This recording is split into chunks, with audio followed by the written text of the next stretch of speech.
Chapter 78. We hear from Yanina, if Valentine could have seen the trembling step and agitated countenance of Franz when he quitted the chamber of M. Noirtier, even she would have been constrained to pity him. Villefort had only just given utterance to a few incoherent sentences, and then retired to his study, where he received about 2 hours afterwards the following letter. After all the disclosures which were made this morning, M. Noirtier de Villefort must see the utter impossibility of any alliance being formed between his family and that of M. Franz d'Épinay. M. d'Épinay must say that he is shocked and astonished that M. de Villefort, who appeared to be aware of all the circumstances detailed this morning, should not have anticipated him in this announcement. No one who had seen the magistrate at this moment, so thoroughly unnerved by the recent inauspicious combination of circumstances, would have supposed for an instant that he had anticipated the annoyance, although it certainly never had occurred to him that his father would carry candor, or rather rudeness, so far as to relate such a history. And in justice to Villefort, it must be understood that M. Noirtier, who never cared for the opinion of his son on any subject, had always omitted to explain the affair to Villefort, so that he had all his life entertained the belief that General de Quesnel, or the Baron d'Épinay, as he was alternately styled, according as the speaker wished to identify him by his own family name, or by the title which had been conferred on him, fell the victim of assassination, and not that he was killed fairly in a duel. This harsh letter, coming as it did from a man generally so polite and respectful, struck a mortal blow at the pride of Villefort. Hardly had he read the letter when his wife entered. The sudden departure of Franz, after being summoned by M. Noirtier, had so much astonished everyone, that the position of Madame de Villefort, left alone with the notary and the witnesses, became every moment more embarrassing. Determined to bear it no longer, she arose and left the room, saying she would go and make some inquiries into the cause of his sudden disappearance. M. de Villefort's communications on the subject were very limited and concise. He told her, in fact, that an explanation had taken place between M. Noirtier, M. d'Épinay, and himself, and that the marriage of Valentine and Franz would consequently be broken off. This was an awkward and unpleasant thing to have to report to those who were waiting. She therefore contented herself with saying that M. Noirtier having at the commencement of the discussion been attacked by a sort of apoplectic fit, the affair would necessarily be deferred for some days longer. This news, false as it was following so singularly in the train of the 2 similar misfortunes which had so recently occurred, evidently astonished the auditors, and they retired without a word.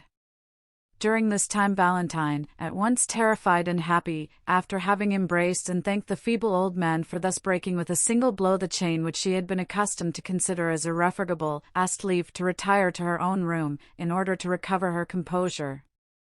Noirtier looked the permission which she solicited. But instead of going to her own room, Valentine, having once gained her liberty, entered the gallery, and, opening a small door at the end of it, found herself at once in the garden.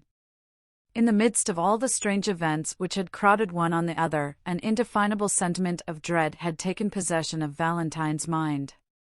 She expected every moment that she should see Morrel appear, pale and trembling, to forbid the signing of the contract, like the Laird of Ravenswood in The Bride of Lammermoor.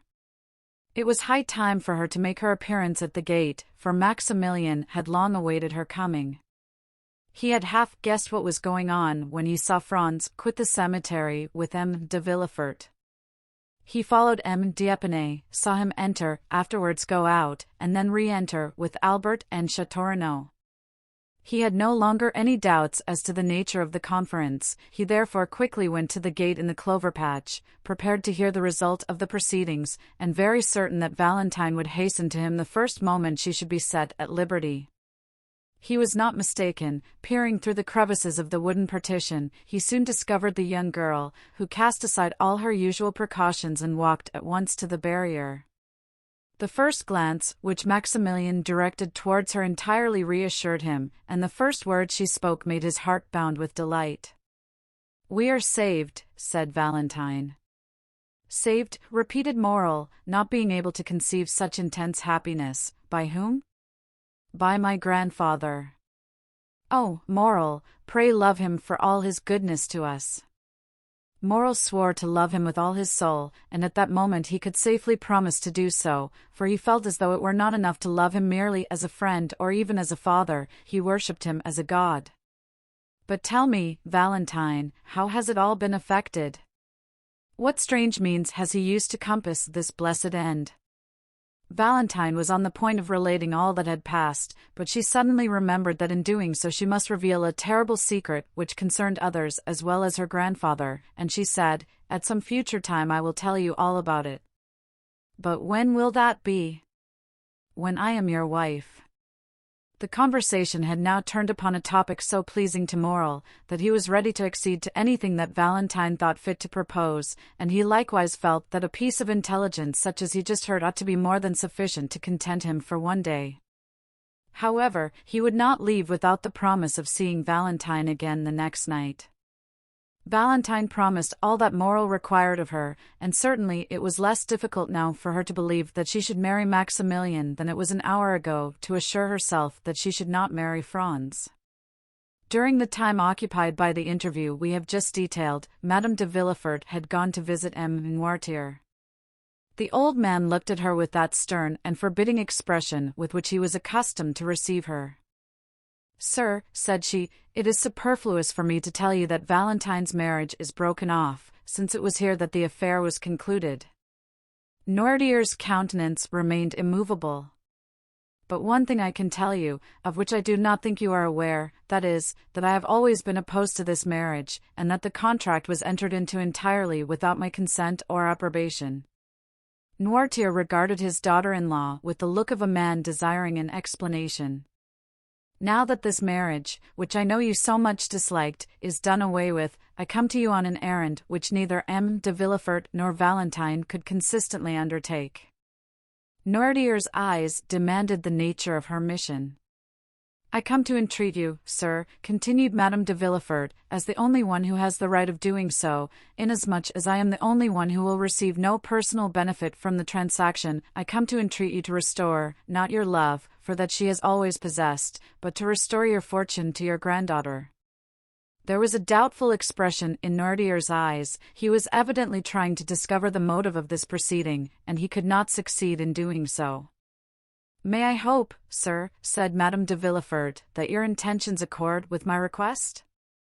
Noirtier made a sign that they did. "In that case, sir," rejoined Madame de Villefort, "I will leave you overwhelmed with gratitude and happiness at your prompt acquiescence to my wishes." She then bowed to M. Noirtier and retired. The next day M. Noirtier sent for the notary. The first will was torn up and a second made, in which he left the whole of his fortune to Valentine, on condition that she should never be separated from him. It was then generally reported that Mademoiselle de Villefort, the heiress of the Marquis and Marchioness of Saint Méran, had regained the good graces of her grandfather, and that she would ultimately be in possession of an income of 300,000 livres. While all the proceedings relative to the dissolution of the marriage contract were being carried on at the house of M. de Villefort, Monte Cristo had paid his visit to the Count of Morcerf, who, in order to lose no time in responding to M. Danglars' wishes, and at the same time to pay all due deference to his position in society, donned his uniform of lieutenant general, which he ornamented with all his crosses, and thus attired, ordered his finest horses and drove to the Rue de la Chaussée d'Antin.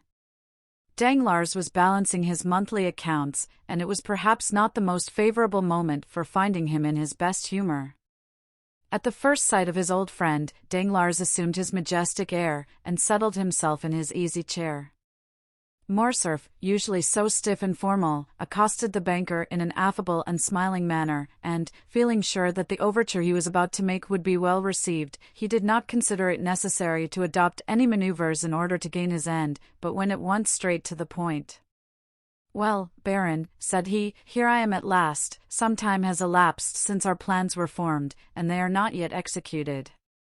Morcerf paused at these words, quietly waiting till the cloud should have dispersed which had gathered on the brow of Danglars, and which he attributed to his silence, but, on the contrary, to his great surprise, it grew darker and darker. "To what do you allude, monsieur?" said Danglars, as if he were trying in vain to guess at the possible meaning of the general's words. Ah, said Morcerf, I see you are a stickler for forms, my dear sir, and you would remind me that the ceremonial rites should not be omitted. Ma foi, I beg your pardon, but as I have but one son, and it is the first time I have ever thought of marrying him, I am still serving my apprenticeship, you know. Come, I will reform. And Morcerf, with a forced smile, arose, and, making a low bow to M. Danglars, said, Baron, I have the honor of asking of you the hand of Mademoiselle Eugénie Danglars for my son, the Vicomte Albert de Morcerf. But Danglars, instead of receiving this address in the favorable manner which Morcerf had expected, knit his brow, and without inviting the Count, who was still standing, to take a seat, he said, Monsieur, it will be necessary to reflect before I give you an answer. To reflect, said Morcerf, more and more astonished. Have you not had enough time for reflection during the 8 years which have elapsed since this marriage was first discussed between us? Count, said the banker, things are constantly occurring in the world to induce us to lay aside our most established opinions, or at all events to cause us to remodel them according to the change of circumstances, which may have placed affairs in a totally different light to that in which we had first viewed them. I do not understand you, Baron, said Morcerf. What I mean to say is this, sir, that during the last fortnight unforeseen circumstances have occurred. Excuse me, said Morcerf, but is it a play we are acting? A play? Yes, for it is like one. Pray let us come more to the point, and endeavor thoroughly to understand each other. That is quite my desire. You have seen M. de Monte Cristo, have you not? I see him very often, said Danglars, drawing himself up. He is a particular friend of mine. Well, in one of your late conversations with him, you said that I appeared to be forgetful and irresolute concerning this marriage, did you not? I did say so. Well, here I am, proving at once that I am really neither the one nor the other, by entreating you to keep your promise on that score. Danglars did not answer. Have you so soon changed your mind, added Morcerf, or have you only provoked my request that you may have the pleasure of seeing me humbled? Danglars, seeing that if he continued the conversation in the same tone in which he had begun it, the whole thing might turn out to his own disadvantage, turned to Morcerf, and said, Count, you must doubtless be surprised at my reserve, and I assure you it costs me much to act in such a manner towards you, but, believe me when I say that imperative necessity has imposed the painful task upon me. These are all so many empty words, my dear sir, said Morcerf. They might satisfy a new acquaintance, but the Comte de Morcerf does not rank in that list, and when a man like him comes to another, recalls to him his plighted word, and this man fails to redeem the pledge, he has at least a right to exact from him a good reason for so doing. Danglars was a coward, but did not wish to appear so. He was piqued at the tone which Morcerf had just assumed. I am not without a good reason for my conduct, replied the banker. What do you mean to say? I mean to say that I have a good reason, but that it is difficult to explain. You must be aware, at all events, that it is impossible for me to understand motives before they are explained to me, but one thing at least is clear, which is, that you decline allying yourself with my family. No, sir, said Danglars, I merely suspend my decision, that is all. And do you really flatter yourself that I shall yield to all your caprices, and quietly and humbly await the time of again being received into your good graces? Then, Count, if you will not wait, we must look upon these projects as if they had never been entertained. The Count bit his lips till the blood almost started, to prevent the ebullition of anger which his proud and irritable temper scarcely allowed him to restrain, understanding, however, that in the present state of things the laugh would decidedly be against him. He turned from the door, towards which he had been directing his steps, and again confronted the banker. A cloud settled on his brow, evincing decided anxiety and uneasiness, instead of the expression of offended pride which had lately reigned there. My dear Danglars, said Morcerf, we have been acquainted for many years, and consequently we ought to make some allowance for each other's failings. You owe me an explanation, and really it is but fair that I should know what circumstance has occurred to deprive my son of your favor. It is from no personal ill-feeling towards the Viscount, that is all I can say, sir, replied Danglars, who resumed his insolent manner as soon as he perceived that Morcerf was a little softened and calmed down. And towards whom do you bear this personal ill-feeling, then? Said Morcerf, turning pale with anger. The expression of the Count's face had not remained unperceived by the banker. He fixed on him a look of greater assurance than before, and said, "You may, perhaps, be better satisfied that I should not go farther into particulars." A tremor of suppressed rage shook the whole frame of the Count, and making a violent effort over himself, he said, "I have a right to insist on your giving me an explanation. Is it Madame de Morcerf who has displeased you? Is it my fortune which you find insufficient? Is it because my opinions differ from yours?" "Nothing of the kind, sir," replied Danglars. "If such had been the case, I only should have been to blame, inasmuch as I was aware of all these things when I made the engagement. No, do not seek any longer to discover the reason. I really am quite ashamed to have been the cause of your undergoing such severe self-examination. Let us drop the subject, and adopt the middle course of delay, which implies neither a rupture nor an engagement. Ma foi, there is no hurry. My daughter is only 17 years old, and your son 21. While we wait, time will be progressing, events will succeed each other, things which in the evening look dark and obscure, appear but too clearly in the light of morning, and sometimes the utterance of one word, or the lapse of a single day, will reveal the most cruel calumnies." "Calumnies, did you say, sir?" cried Morcerf, turning livid with rage. "Does anyone dare to slander me?" "Monsieur, I told you that I considered it best to avoid all explanation." "Then, sir, I am patiently to submit to your refusal?" "Yes, sir, although I assure you the refusal is as painful for me to give as it is for you to receive, for I had reckoned on the honor of your alliance, and the breaking off of a marriage contract always injures the lady more than the gentleman." "Enough, sir," said Morcerf, "we will speak no more on the subject." And clutching his gloves in anger, he left the apartment. Danglars observed that during the whole conversation Morcerf had never once dared to ask if it was on his own account that Danglars recalled his word. That evening he had a long conference with several friends, and M. Cavalcanti, who had remained in the drawing-room with the ladies, was the last to leave the banker's house. The next morning, as soon as he awoke, Danglars asked for the newspapers. They were brought to him. He laid aside 3 or 4, and at last fixed on L'Impartial, the paper of which Beauchamp was the chief editor. He hastily tore off the cover, opened the journal with nervous precipitation, passed contemptuously over the Paris jottings, and arriving at the miscellaneous intelligence, stopped with a malicious smile at a paragraph headed "We hear from Yanina." "Very good," observed Danglars, after having read the paragraph. "Here is a little article on Colonel Fernand, which, if I am not mistaken, would render the explanation which the Comte de Morcerf required of me perfectly unnecessary." At the same moment, that is, at 9 o'clock in the morning, Albert de Morcerf, dressed in a black coat buttoned up to his chin, might have been seen walking with a quick and agitated step in the direction of Monte Cristo's house in the Champs-Élysées. When he presented himself at the gate, the porter informed him that the Count had gone out about half an hour previously. "Did he take Baptistin with him?" "No, my lord." "Call him, then, I wish to speak to him." The concierge went to seek the valet de chambre, and returned with him in an instant. "My good friend," said Albert, "I beg pardon for my intrusion, but I was anxious to know from your own mouth if your master was really out or not." "He is really out, sir," replied Baptistin. "Out, even to me?" "I know how happy my master always is to receive the Vicomte," said Baptistin, "and I should therefore never think of including him in any general order." "You are right, and now I wish to see him on an affair of great importance." "Do you think it will be long before he comes in?" "No, I think not, for he ordered his breakfast at 10 o'clock. "Well, I will go and take a turn in the Champs-Élysées, and at 10 o'clock I will return here. Meanwhile, if the Count should come in, will you beg him not to go out again without seeing me?" "You may depend on my doing so, sir," said Baptistin.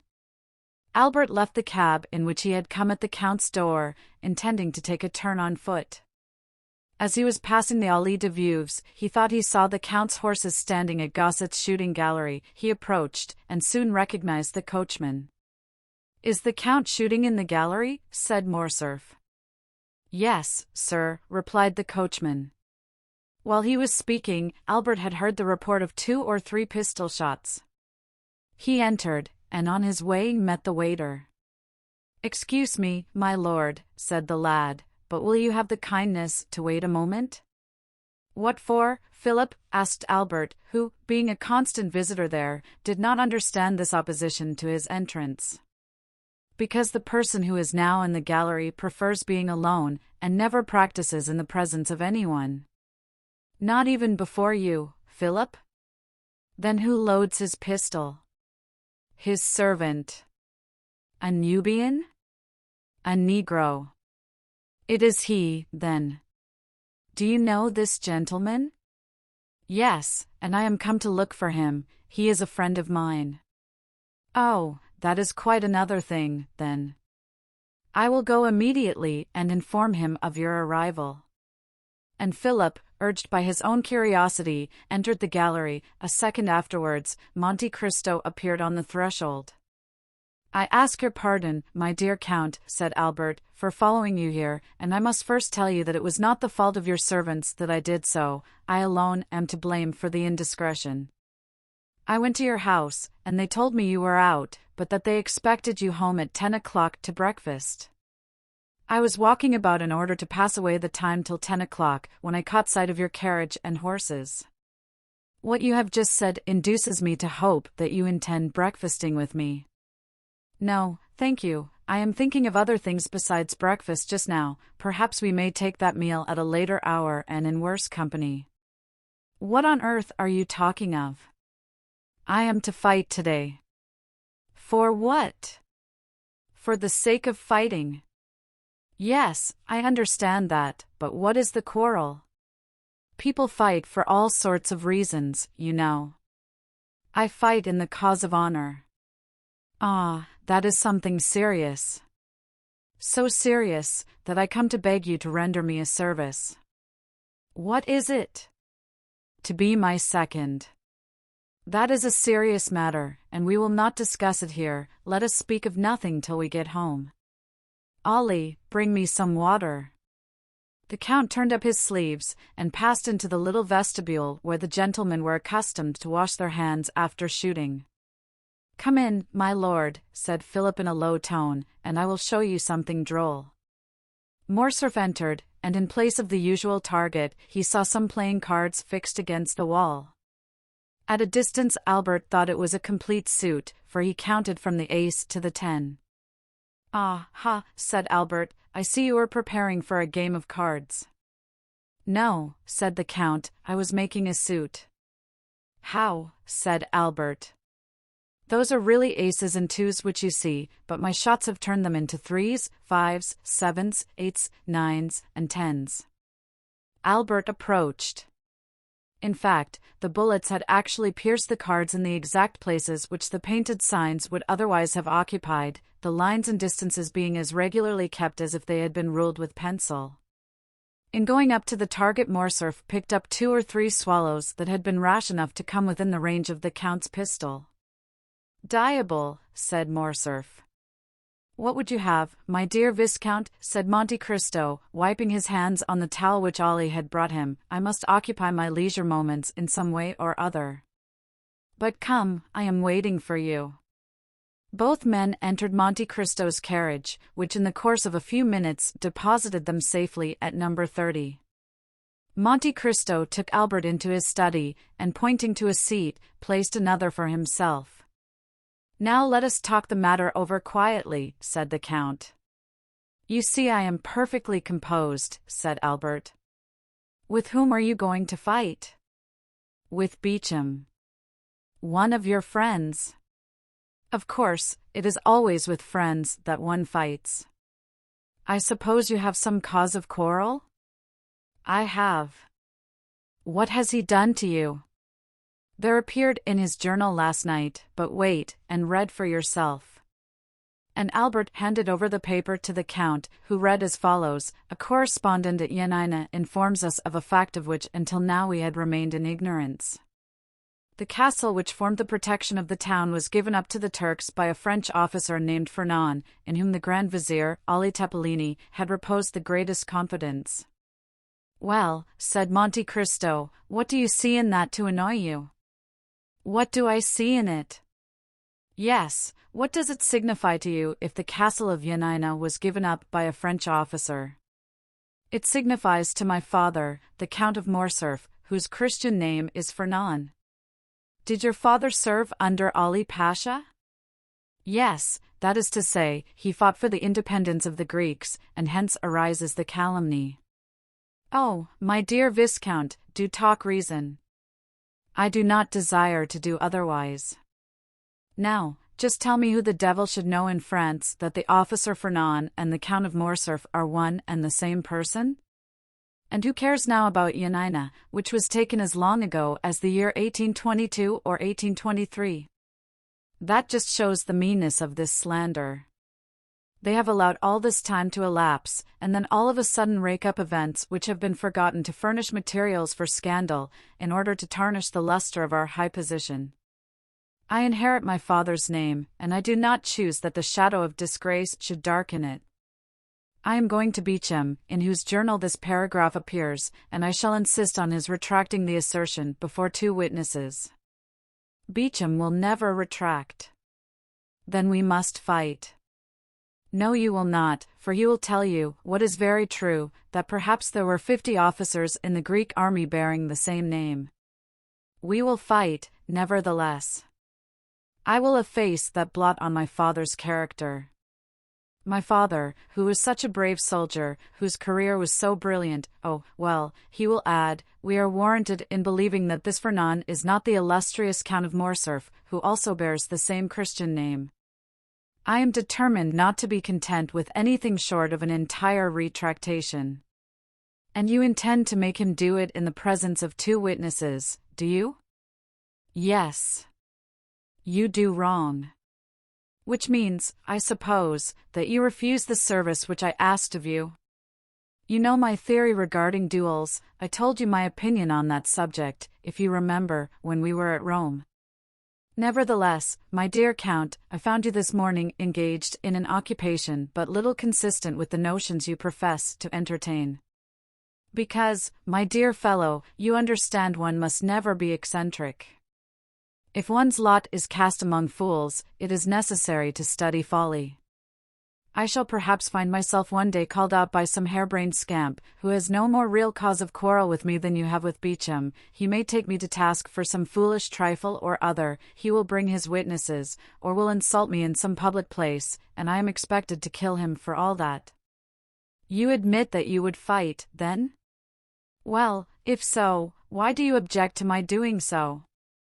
I do not say that you ought not to fight, I only say that a duel is a serious thing, and ought not to be undertaken without due reflection. Did he reflect before he insulted my father? If he spoke hastily, and owns that he did so, you ought to be satisfied. Ah, my dear Count, you are far too indulgent. And you are far too exacting.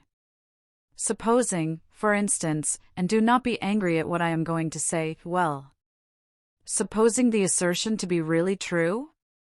A son ought not to submit to such a stain on his father's honor. Ma foi. We live in times when there is much to which we must submit. That is precisely the fault of the age. And do you undertake to reform it? Yes, as far as I am personally concerned. Well, you are indeed exacting, my dear fellow. Yes, I own it. Are you quite impervious to good advice? Not when it comes from a friend. And do you account me that title? Certainly I do. Well, then, before going to Beecham with your witnesses, seek further information on the subject. From whom? From Haiti. Why, what can be the use of mixing a woman up in the affair? What can she do in it? She can declare to you, for example, that your father had no hand whatever in the defeat and death of the vizier, or if by chance he had, indeed, the misfortune to. I have told you, my dear Count, that I would not for one moment admit of such a proposition. You reject this means of information, then? I do, most decidedly. Then let me offer one more word of advice. Do so, then, but let it be the last. You do not wish to hear it, perhaps? On the contrary, I request it. Do not take any witnesses with you when you go to Beecham, visit him alone. That would be contrary to all custom. Your case is not an ordinary one. And what is your reason for advising me to go alone? Because then the affair will rest between you and Beecham. Explain yourself. I will do so. If Beecham be disposed to retract, you ought at least to give him the opportunity of doing it of his own free will. The satisfaction to you will be the same. If, on the contrary, he refuses to do so, it will then be quite time enough to admit two strangers into your secret. They will not be strangers, they will be friends. Ah, but the friends of today are the enemies of tomorrow, Beecham, for instance. So I recommend you to be prudent. Then you advise me to go alone to Beecham? I do, and I will tell you why. When you wish to obtain some concession from a man's self-love, you must avoid even the appearance of wishing to wound it. I believe you are right. I am glad of it. Then I will go alone. Go, but you would do better still by not going at all. That is impossible. Do so, then, it will be a wiser plan than the first which you proposed. But if, in spite of all my precautions, I am at last obliged to fight, will you not be my second? My dear Viscount, said Monte Cristo gravely, you must have seen before today that at all times, and in all places I have been at your disposal, but the service which you have just demanded of me is one which it is out of my power to render you. Why? Perhaps you may know at some future period, and in the meantime I request you to excuse my declining to put you in possession of my reasons. Well, I will have Franz and Chateau Renaud, they will be the very men for it. Do so, then. But if I do fight, you will surely not object to giving me a lesson or two in shooting and fencing? That, too, is impossible. What a singular being you are, you will not interfere in anything. You are right, that is the principle on which I wish to act. We will say no more about it, then. Goodbye, Count. Morcerf took his hat and left the room. He found his carriage at the door, and doing his utmost to restrain his anger, he went at once to find Beecham, who was in his office. It was a gloomy, dusty-looking apartment, such as journalists' offices have always been from time immemorial. The servant announced M. Albert de Morcerf. Beecham repeated the name to himself, as though he could scarcely believe that he had heard aright, and then gave orders for him to be admitted. Albert entered. Beecham uttered an exclamation of surprise on seeing his friend leap over and trample underfoot all the newspapers which were strewed about the room. This way, my dear Albert," said he, holding out his hand to the young man. "Are you out of your senses, or do you come peaceably to take breakfast with me? Try and find a seat, there is one by that geranium, which is the only thing in the room to remind me that there are other leaves in the world besides leaves of paper." "Beecham," said Albert, "it is of your journal that I come to speak." "Indeed? What do you wish to say about it?" "I desire that a statement contained in it should be rectified." "To what do you refer?" "But pray sit down." "Thank you," said Albert, with a cold and formal bow. "Will you now have the kindness to explain the nature of the statement which has displeased you?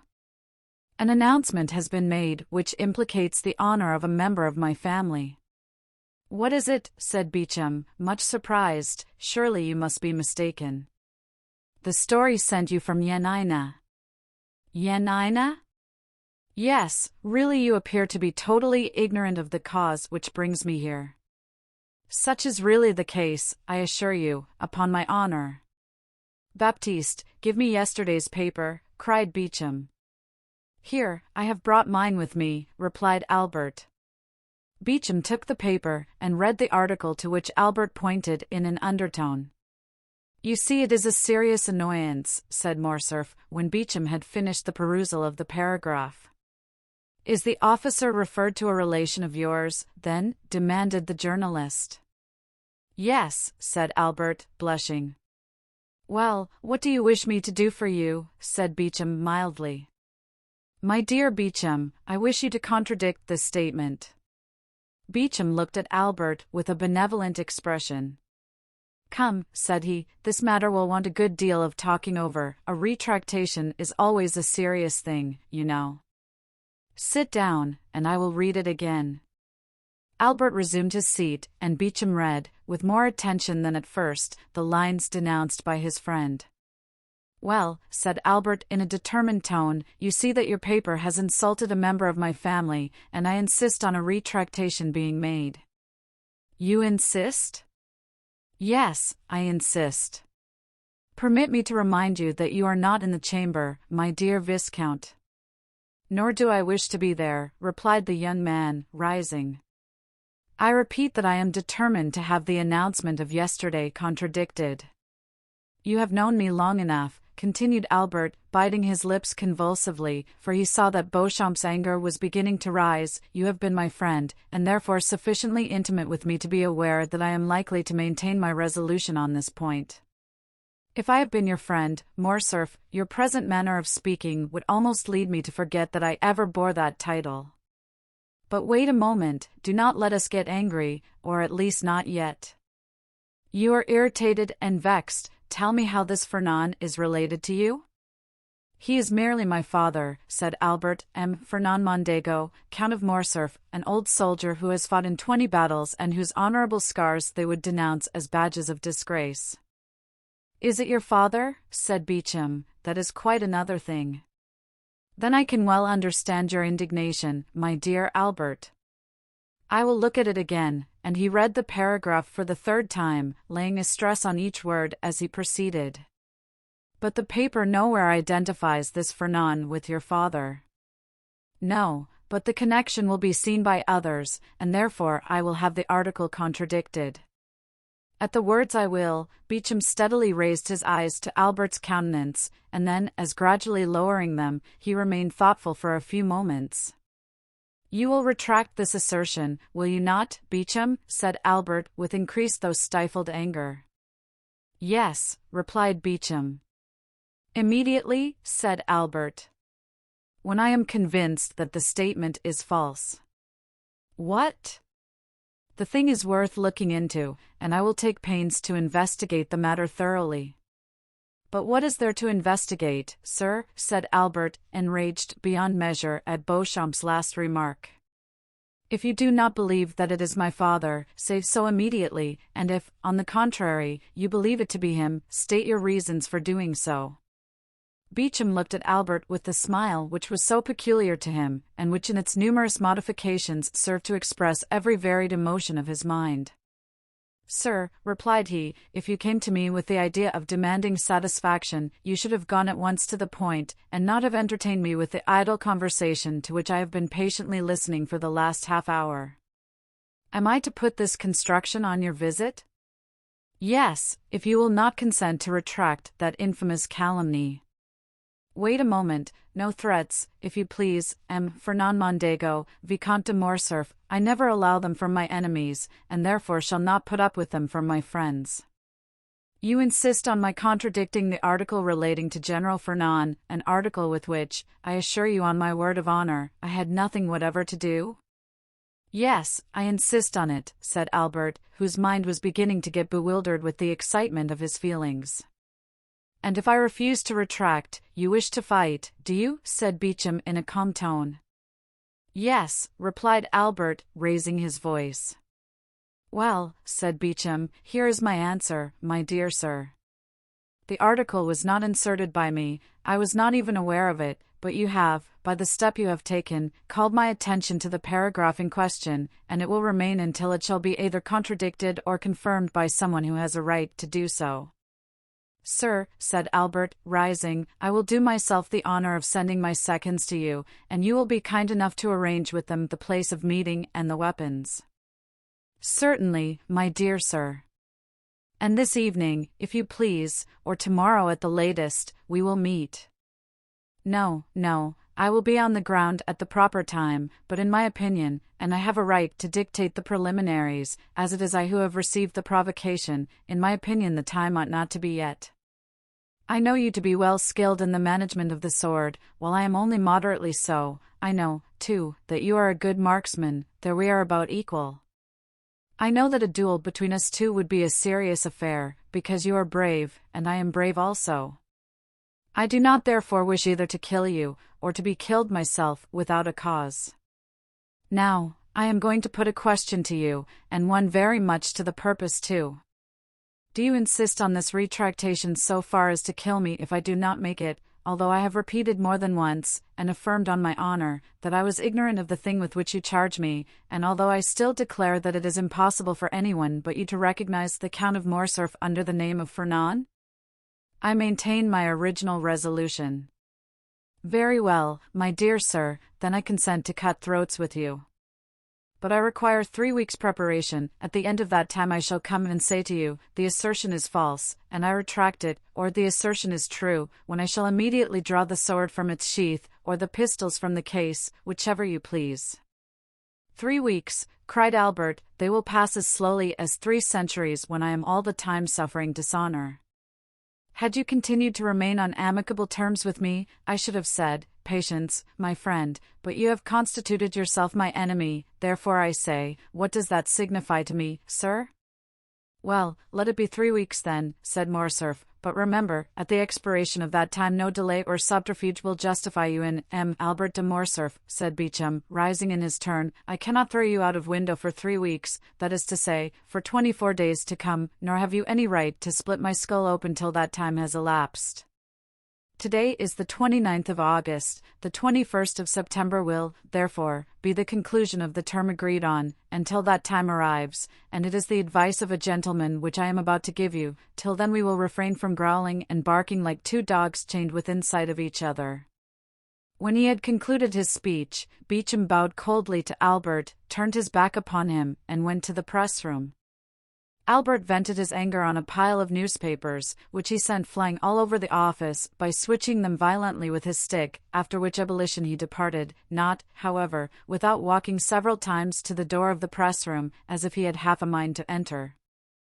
While Albert was lashing the front of his carriage in the same manner that he had the newspapers which were the innocent agents of his discomfiture, as he was crossing the barrier he perceived Morrel, who was walking with a quick step and a bright eye. He was passing the Chinese baths, and appeared to have come from the direction of the Porte Saint-Martin, and to be going towards the Madeleine. Ah, said Morcerf, there goes a happy man. And it so happened Albert was not mistaken in his opinion.